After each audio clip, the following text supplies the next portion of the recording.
Hello student, स्वागत है आपका हमारे प्यारे से चैनल साहित्य शिक्षांजलि में। मैं सानवी भारद्वाज आज आप लोगों को पढ़ाने जा रही हूँ कक्षा 6 का हिंदी, जिसका पाठ 12 है रहीम के दोहे। इस पाठ में हम लोग रहीम जी के कुछ दोहे के पढ़ेंगे और उन्हें आसान भाषा में समझेंगे। तो चलिए दोहे की तरफ। पहला दोहा है कि जो रहीम उत्तम प्रकृति का करी संकट कुसंग अचंदन विष व्यापत नहीं लपटे रहत भुजंग। इस दोहे में कवि रहीम जी कहना चाहते हैं कि जो व्यक्ति उत्तम स्वभाव का है, उत्तम प्रवृत्ति का है, उसको खराब व्यक्ति की संगति से कुछ भी दुष्प्रभाव नहीं पड़ेगा। जो अच्छा इंसान है, जो अच्छा व्यक्ति है, वो खराब व्यक्ति की संगति में भी चला जाएगा ना, लेकिन उसके संगति से उसको कोई दुष्प्रभाव नहीं पड़ेगा। जैसे एग्जाम्पल बता रहे हैं कि चंदन के पेड़ में सांप लिपटा रहता है, लेकिन चंदन पर उस सांप का विष का कोई प्रभाव नहीं न पड़ता। ठीक उसी प्रकार अच्छा व्यक्ति जो भी है वो खराब व्यक्ति के संगत में पड़ भी जाएगा, फिर भी उसका दुष्प्रभाव नहीं पड़ेगा।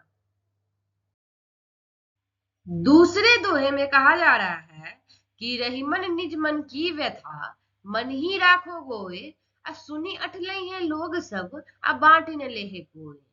इस दोहे में कवि का यह अर्थ है कि अपने मन के दुख को मन में समेट के रखो। आपके अपने मन में जो भी दुख है ना, उसको मन में ही रखो, क्योंकि अन्य लोग तुम्हारे दुख को सुनकर केवल तुम्हारा उपहास ही करेंगे। तुम दूसरों को बताओगे ना, तो तुम्हारे दुख को सुनकर दूसरे लोग हंसेंगे, तुम पर उपहास करेंगे। कोई भी तुम्हारे दुख को क्या करेगा, कोई नहीं समझेगा, कोई बांट नहीं सकेगा।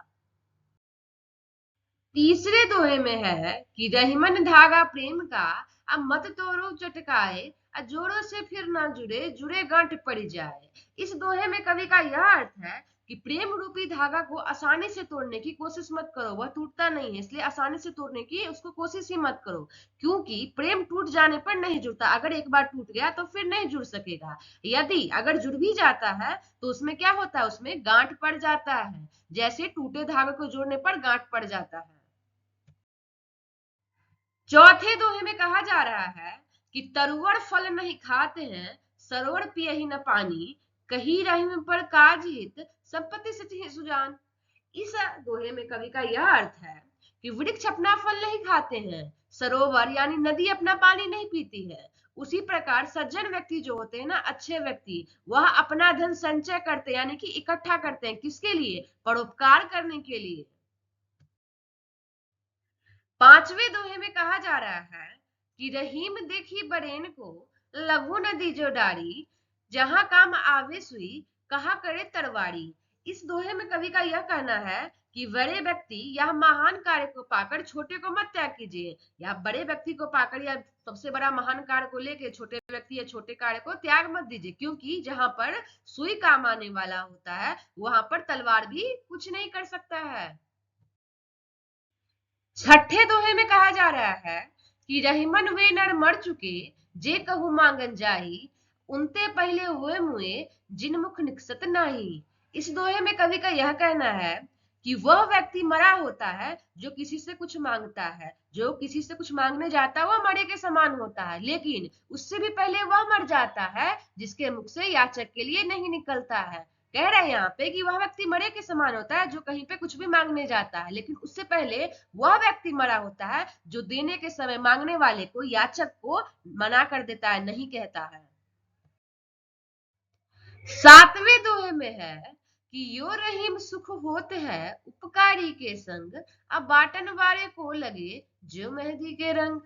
इस दोहे का यह अर्थ हुआ कि उपकारी व्यक्ति की संगति भी लाभकारी होती है। जो लोग उपकारी होते हैं उनकी भी संगति क्या होती है, लाभकारी होती है, क्योंकि जो मेहंदी बांटता है, यहाँ पर कवि एक एग्जाम्पल दे रहे हैं कि जो मेहंदी बांटता है या दूसरे के हाथ में मेहंदी लगाता है, उसका भी हाथ मेहंदी के रंग में लग जाता है। उसके हाथों पर भी तो मेहंदी लग ही जाती है ना, रंग ही जाती है।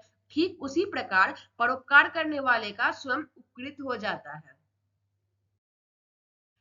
आखिरी दोहे में है कि कारज धीरे होते हैं काहे होत अधीर समय पाई तरुवर फले केतक सींचो नीर। इस दोहे में कवि का यह कहना है कि मनुष्य को अपने कर्म के प्रति अधीर नहीं होना चाहिए, अपना धैर्य नहीं खोना चाहिए अपने कर्म के प्रति, क्योंकि जितना भी काम होता है ना, सारा काम समय पर ही होता है, उसके लिए एक सुनिश्चित समय निश्चित ही होता है।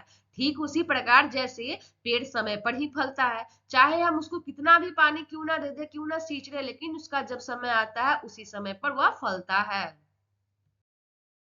यह जो पाठ 12 था रहीम के दोहे, इस पाठ को यानी इस दोहे को मैंने बहुत ही आसान भाषा में समझा दिया है। आशा करती हूँ कि आप लोग को समझ में आ गया हो, और थोड़ी सी भी दिक्कत हो तो कमेंट बॉक्स में कमेंट करें, और थोड़ी सी भी हेल्प मिली हो तो वीडियो को लाइक करें, चैनल को सब्सक्राइब करें तथा अपने दोस्तों में शेयर करें। तब तक के लिए जय हिंद, जय भारत।